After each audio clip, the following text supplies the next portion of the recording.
Annamalai Swami, Final Talks. This is the book. What I'm doing with this book, too, is I'm just taking the essence of it, what was just the most powerful pointers that bring us back to the natural state. So as I'm reading, you can just naturally see yourself. When profound truth is transmitted, it reflects back to something you already know within yourself, and you come into stillness naturally.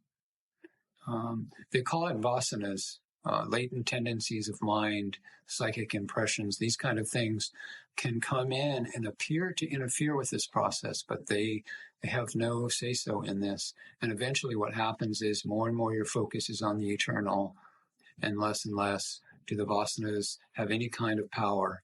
And they slowly just begin diminishing, and more peace comes. So I'll read the introduction that David Godman wrote, just so you can have a background about who Annamalai Swami was and is. Annamalai Swami came to Bhagavan in 1928 and spent nearly all of the following 10 years serving him, initially as his attendant and subsequently as the supervisor of all the building projects that Sri Ramana Ashraman undertook during this period. The full story of Annamalai Swami's association with Bhagavan has already been told in his autobiography, Living by the Words of Bhagavan. Many of the stories that Annamalai Swami alludes to in this book are recorded fully in their proper context in this earlier work. In 1938, Bhagavan instructed Annamalai Swami to stop working at Sri Ramana Ashraman, saying that in the future he should devote himself to solitary meditation and Palakotu, the community of sadhus that grew up on the western border of Sri Ramana Ashram. Bhagavan even went so far as to say that Annamalai Swami should not visit him in the ashram anymore. However, the harshness of this edict was considerably softened by the fact that Bhagavan came to Palakotu every day and often visited Annamalai Swami in his home, a small house that Bhagavan himself had helped to design. After Bhagavan passed away in 1950, Annamalai Swami lived and did sadhana in this house for many years, devoting all his energies to carrying out the spiritual teachings that Bhagavan had imparted to him. Annamalai Swami said that the years of constant meditation in the 1950s and 60s finally brought him to a continuous awareness of the self.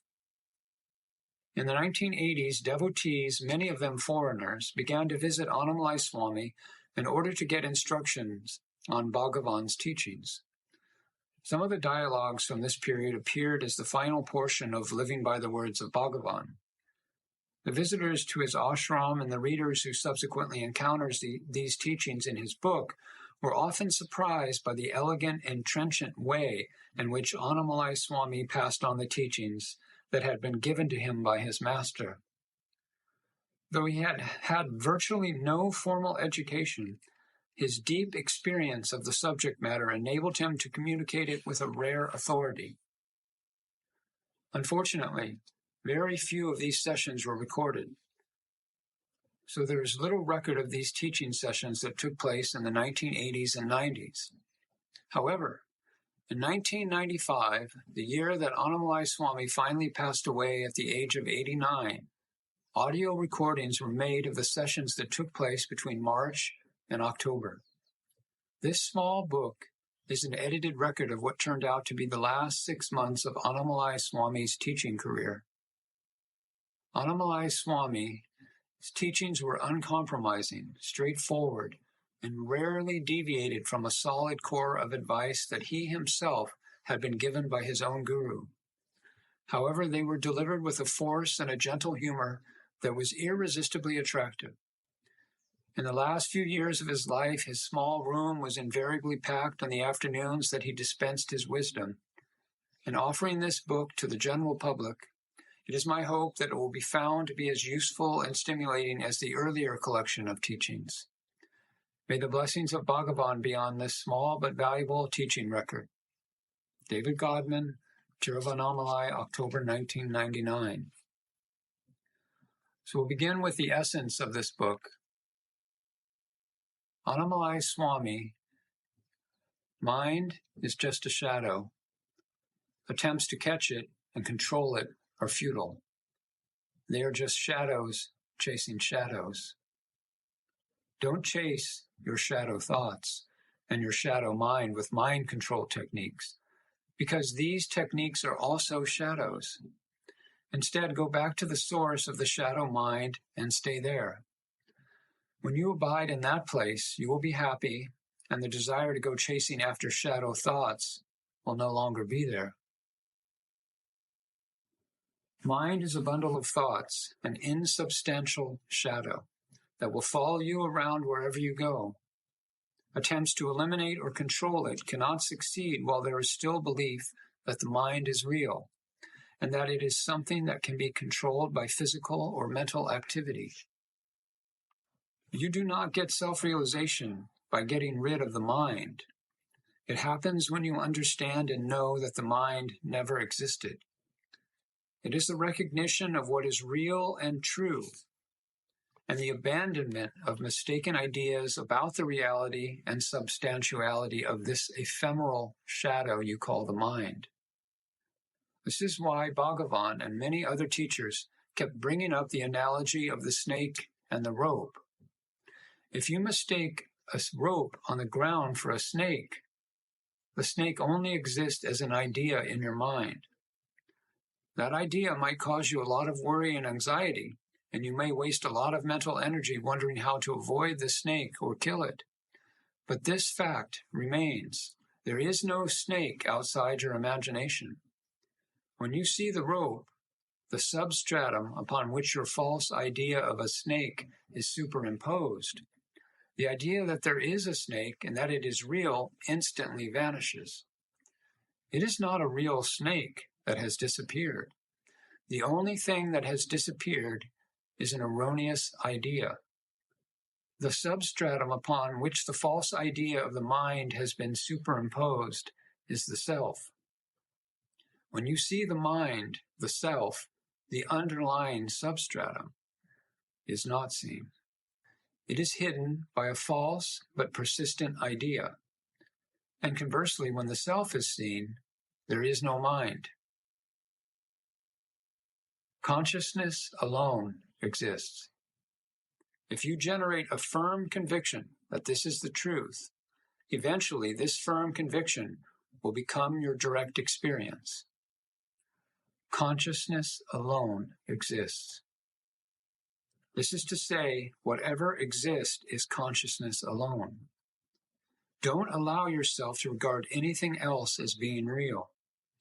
If you fail and give even a little reality to the mind, it will become your own false reality. Once this initial wrong identification, I am the mind is real, has happened, problems and suffering will follow.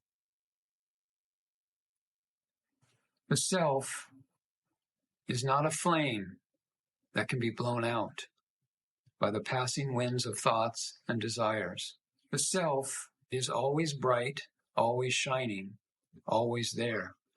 If you are not aware of it, it means that you have put a curtain or a veil in front of it that blocks your view. Self does not hide itself behind a curtain. You are the one who puts the curtain there by believing in ideas that are not true. If the curtain parts and then closes again, it means that you are still believing in wrong ideas. If you have eradicated them completely, they will not reappear. While these ideas are covering up the self, you still need to do constant sadhana, constant spiritual practice. By constant spiritual practice, by sadhana, do you mean self-inquiry? Yes. By practice, strength of practice. By doing this sadhana, this veil will be removed completely. There will be no further hindrances. You make an enormous effort to realize the self. You must make that. It is very easy to stop on the way and fall back into ignorance. Eventually, a time will come when you are fully established in the self. Until the river reaches the ocean, it is obliged to keep on flowing. But when it arrives at the ocean, it becomes ocean, and the flow stops. The water of the river originally came from the ocean. As it flows, it is merely making its way back to its source. When you meditate or do sadhana, you are flowing back to the source from which you came. After you have reached that source, you discover that everything that exists, world, guru, mind, is one. No differences or distinctions arise there. Brahman alone remains, the absolute Brahman. Know yourself to be that Brahman. But to make this discovery, continuous meditation is required. Don't allocate periods of time for this. Don't regard it as something that you do when you sit with your eyes closed. This meditation has to be continuous. Do it while you are eating, walking, and even talking. It has to be continued all the time.